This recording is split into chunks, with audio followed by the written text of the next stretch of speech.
ஒரு முன்னாள் போராளி.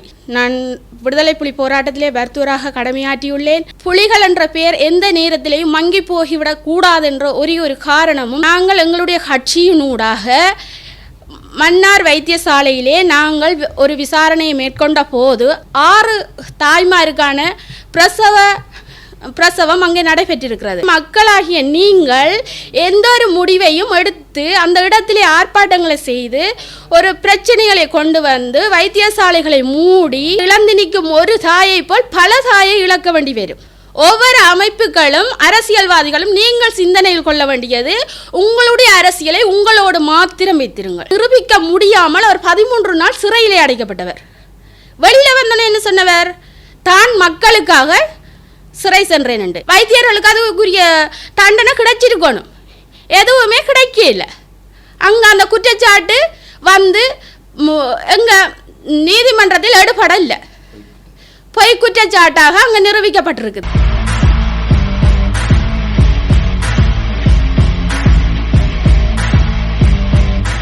நான் ஒரு முன்னாள் போராளி. எனக்கு மருத்துவ ரீதியான சகல விடயங்களையும் நான் மருத்துவராக இருந்து நான் விடுதலை புலி போராட்டத்திலே மருத்துவராக கடமையாற்றியுள்ளேன். அதே போன்று தற்போதும் நான் மருத்துவம் சம்பந்தமாக நிறைய விடயங்களை நான் படித்து கொண்டு அதற்கு ஏற்றது போல நான் செய்து கொண்டு இருக்கின்றேன். எங்களுக்கு எதையுமே நாங்கள், அதாவது புனர்வாழ்வளிக்கப்பட்ட விடுதலை புலிகள் கட்சியிலே, தமிழ் விடுதலை புலிகள் கட்சியிலே இருக்கின்ற ஒவ்வொருவரும் ஏதோ ஒரு பக்கத்தால் நாங்கள் விடுதலை போராட்டத்தில் எங்களை அர்ப்பணித்தவர்களாக தான் உள்ளோம்.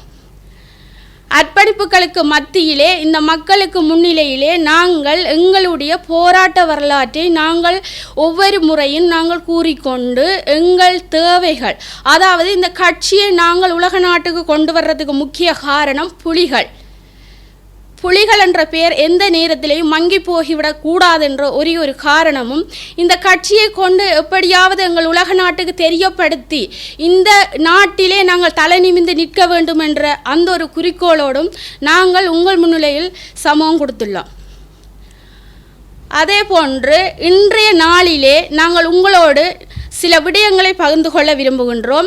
மன்னார் மாவட்டத்தில் நடந்த சம்பவம், மன்னார் மாவட்ட வைத்தியசாலையிலே தற்போது நடந்திருக்கின்ற சம்பவத்துக்கு எங்களுடைய புனர்வாழ்வளிக்கப்பட்ட தமிழ் விடுதலை புலிகள் கட்சியின் சார்பில் நாங்கள் ஆழ்ந்த அனுதாபங்களை தெரிவித்துக் கொள்கின்றோம்.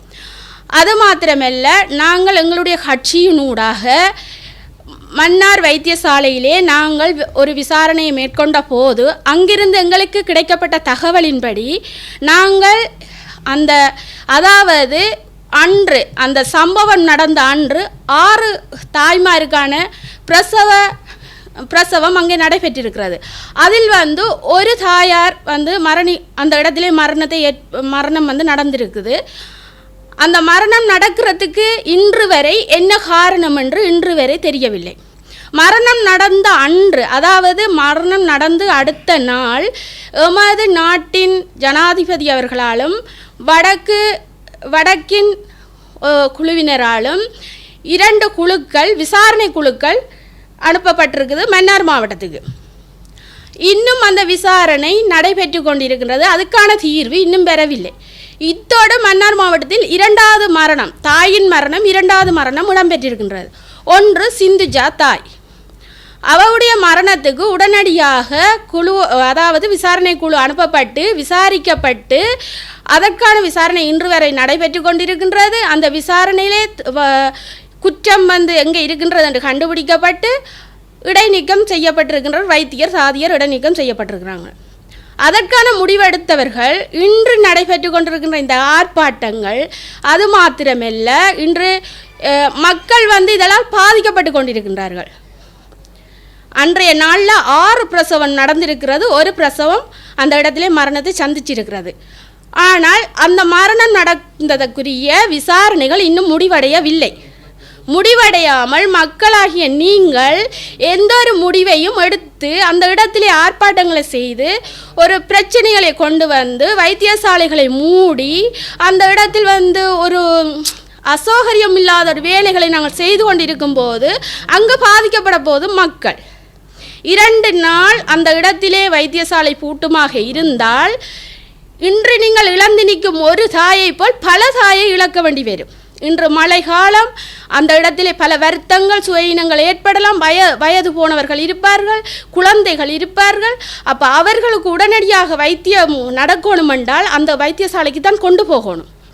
அதற்கு பிறகும் இந்த மரணம் நடந்த பிறகு இத்தனை ஆர்ப்பாட்டங்களுக்கு மத்தியிலும் அந்த வைத்தியசாலையிலே பிரசவங்கள் நடக்கின்றது. அது மாத்திரமில்லை, எல்லா நோயாளர்களையும் அங்கே அவர்கள் பாதுகாத்து கொண்டு தான் இருக்கின்றார்கள். அப்போ இந்த விடயத்தை வச்சு அரசியல்வாதிகளும் பிற அமைப்புகள், ஒவ்வொரு அமைப்புகளும் அரசியல்வாதிகளும் நீங்கள் சிந்தனையில் கொள்ள வேண்டியது, உங்களுடைய அரசியலை உங்களோடு மாத்திரம் வைத்திருங்கள், மக்களுக்குள் திணிக்க வேண்டாம். ஏனென்றால் மக்கள், நீங்கள் இந்த சம்பவத்தை வைத்து சில அரசியல்வாதிகள் அதுக்குள் நின்று மக்களை தூண்டிவிட்டு அவர்களை ஆர்ப்பாட்டம் அது இதென்று அதுக்குள் இழுத்து விடுகின்றீர்கள். உண்மையிலேயே மக்கள் மட்டும்தான் அதால் பாதிக்கப்படுகிறார். அரசியல்வாதிகள் மக்களுக்குரிய பொருளாதாரத்தையும் மக்களுக்குரிய தேவைகளையும் மக்களுடைய இந்த நிலையில் இந்த மழை காலத்தில் என்னென்ன தேவைகள் இருக்கின்றோ அதை மட்டுமே அரசியல்வாதிகளும் பிற அமைப்புகளோ பார்த்து அதை செய்யக்கூடியவர்களால் நீங்கள். அதை விட்டு நீங்கள் இப்போது செய்கின்ற காரியங்கள் பல இழப்புகளை சந்திக்க போகின்றது. இன்று அதுக்குரிய, அதாவது அந்த மரணத்துக்குரிய மரண விசாரணை குழு அனுமதிக்கப்பட்டிருக்கு, அவங்க விசாரித்து கொண்டிருக்கிறார்கள். இன்று வரை ஒரு தீர்வு இன்னும் வரவில்லை. அதற்குள் நாங்கள் வைத்தியர்களிலோ தாதிமார்களிலோ எந்த ஒரு குற்றச்சாட்டையும் நாங்கள் வைக்க முடியாது. அன்று நடந்த 6 பிரசவம் மரணித்திருந்தால்தான் நாங்கள் வைத்தியர்லையோ தாதிமாரிலையோ நாங்கள் பிழைகளை சொல்ல முடியும். இன்று அதாவது சாவகச்சேரியில் நடந்த சம்பவங்களிலே அர்ஜுன என்ன செய்தவர், அவர் தான் நிரூபிக்க முடியாத ஒரு குற்றச்சாட்டை தன்னால் நிரூபிக்க முடியும் என்று அவர் நீதிமன்றத்துக்கு சென்று அங்கே நிரூபிக்க முடியாமல் அவர் 13 நாள் சிறையிலே அடைக்கப்பட்டவர்.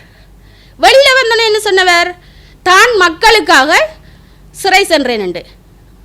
மக்களுக்காக அவர் சிறை சென்றவராக இருந்திருந்தால், மக்களுக்காக போராடினவராக இருந்திருந்தால், அவர் அன்றைக்கு ஒவ்வொரு வைத்தியர்லையும் அவர் வைத்த குற்றச்சாட்டை அந்த நீதிமன்றத்தில் நிரூபிச்சிருக்கணும். அதுக்குரிய சகல எவிடன்ஸையும் அவர் சமர்ப்பிச்சிருக்கணும். வைத்தியர்களுக்கு அதுக்குரிய தண்டனை கிடைச்சிருக்கணும். எதுவுமே கிடைக்கல. அங்கே அந்த குற்றச்சாட்டு எங்கள் நீதிமன்றத்தில் எடுபடலை, பொய் குற்றச்சாட்டாக அங்கே நிரூபிக்கப்பட்டிருக்குது. அப்போ இப்படியான பொய் தகவல்களை நம்பி எங்கண்ட மக்கள் உங்களுடைய, அதாவது உங்களோட தேவைகள், உங்களோட இப்போ இருக்கிற பிரச்சனைகள், அடுத்த கட்டம் என்ன நடக்க போகுதுன்றதை மட்டும்தான் நீங்கள் யோசிக்கணும். இல்லையே ஒரு கட்சியோ இல்லை ஒரு புதிய அமைப்புகளோ உங்களை இப்படி செய்யுங்க அப்படி செய்யுங்கன்றாங்கண்டா நீங்கள் சொல்ல வேண்டிய கருத்து, நாங்கள் எங்களுக்கான விசாரணைக்குரிய, அதாவது மன்னார் மாவட்டத்திலே விசாரணை குழு நியமிக்கப்பட்டிருக்கிறது 2 பகுதியால். அப்போ அந்த பகுதியால் ஒழுங்குபடுத்தி விடப்பட்டிருக்குதாண்டா விசாரணைகள் முடிய அதுக்குரிய தீர்வு சேரும். அந்த தீர்வில் விசாரணையின்படி வைத்தியர்கள் தாதிமார்களில் பிழை இருந்தால் அதுக்குரிய சட்ட ரீதியான நடவடிக்கை அந்த இடத்திலே எடுக்கப்படும். அவர்கள் பணி நீக்கம் செய்யப்படுவார்கள். இன்று இந்த உளைச்சல், அதாவது நாங்கள் மக்கள் கொடுக்கின்ற ஒரு வைத்தியர்கள் அவர்களுக்கு நாங்கள் கொடுக்கின்ற அந்த மன்னார் மாவட்டத்தில் நடக்கின்ற சம்பவங்களால் அங்கே வேலை செய்து கொண்டிருக்கிற ஒவ்வொரு தாதிமாரும் ஒவ்வொரு வைத்தியர்களும் மன உளைச்சலுக்கு ஆளாகியுள்ளார்கள். அவர்களால் அடுத்த கட்டம் என்ன செய்யறன்னு தெரியாத கட்டத்தில் நிற்கிறார்கள். ஏனென்றால் நாங்கள் இவ்வளவு செய்து ஒரு தாய் ஒரு குழந்தையை பெறும்போது அதை ஒரு டாக்டரும் ஒரு தாதி நின்று அதை பக்குவமாக எடுக்கும்போது அது எவ்வளோ ஒரு கஷ்டமான விடயம்ன்றது அனைவருக்கும் தெரிந்தது. அப்போ அன்றைக்கு அந்த 6 பிரசவமும் அவங்க செய்திருக்கிறாங்க. செய்தும் ஒன்றும் மிஸ் ஆகினதால் அது பெரிய ஒரு பாரிய ஒரு இழப்பு. நாங்கள் இல்லையென்று சொல்ல வர இல்லை. ஒரு தாயை பிள்ளை இழப்பதுன்றது அந்த குடும்பத்துக்கு பெரிய ஒரு இழப்பு. இழந்திருக்கிறோம், ஆனால் அதுக்குரிய தீர்வு நமக்கு கிடைக்கணும். நம்ம ஆர்ப்பாட்டம் செய்தோ அடுத்த கட்டமாக நம்ம வைத்தியரையோ இல்லை தாதிமாரையோ நாங்கள் மன உளைச்சலுக்கு ஆளாக்கியோ அவர்கள் இப்போ சிந்தித்து கொண்டிருக்கிறார்கள். நாளைக்கு இது எப்படி போகுது, எங்கண்ட வேலைகள் நிறுத்தப்படுமா, இல்லை இதில் வேறு எதுவும் பிரச்சனைகள் வருமா, அப்படின்னா அவங்க நிறைய யோசிக்கிறாங்க. மக்களுக்காகத்தான் அவங்க இருக்கிறாங்களோ. ஒரு வைத்தியர்ன்றது கடவுளின் மறு உருவம். அப்போ அவங்க இப்போ இருக்கிற சூழ்நிலையில் நாங்கள் அவங்களுக்கு ஆதரவு கொடுத்து இந்த விசாரணை முடியும் வரைக்கும் நாங்கள் அமைதியாக இருப்போம். எல்லாரும் அமைதியாக இருந்து, அதாவது எங்களுடைய புனர்வாழ்வளிக்கப்பட்ட தமிழ் விடுதலை புலி கட்சியின் அறிவுறுத்தல் இது. மன்னார் மாவட்ட மக்கள் நீங்கள் அமைதியாருங்க. பிற அமைப்புகள கட்சிகள்ன்ற கதையை கட்டு போராட்டங்களை நடத்தி வைத்தியசாலைகளை மூடி அங்கே இருக்கிற வைத்தியர்களுக்கோ இல்லை தாதிமார்களோ மன உளைச்சலை நீங்கள் ஏற்படுத்த வேண்டாம். ஏன்னா நாளைய நாளில் இந்த விசாரணைகள் நடந்து இதுக்குரிய தீர்வு வரும்போது அவர்கள் பக்கம் குற்றம் இல்லை என்றும் போது அந்த இடத்தில் மன்னார் மாவட்ட மக்கள் நீங்கள் தலைகுனிய வேண்டிய நிலைமை வரலாம். குற்றம் அவர்கள் முன் இருப்பின் அவர்களுக்கான தண்டனைகள் நீதிமன்றத்தில் சட்ட ரீதியாக வழங்கப்படும். இது புனர்வாழ்வளிக்கப்பட்ட தமிழ் விடுதலை புலி கட்சியின் அறிவுறுத்தலும் உங்களுக்கு விடுக்கப்படுற ஒரு அறிக்கையுமாக இந்த நேரத்திலே நான் தெரிவித்துக் கொள்கின்றேன்.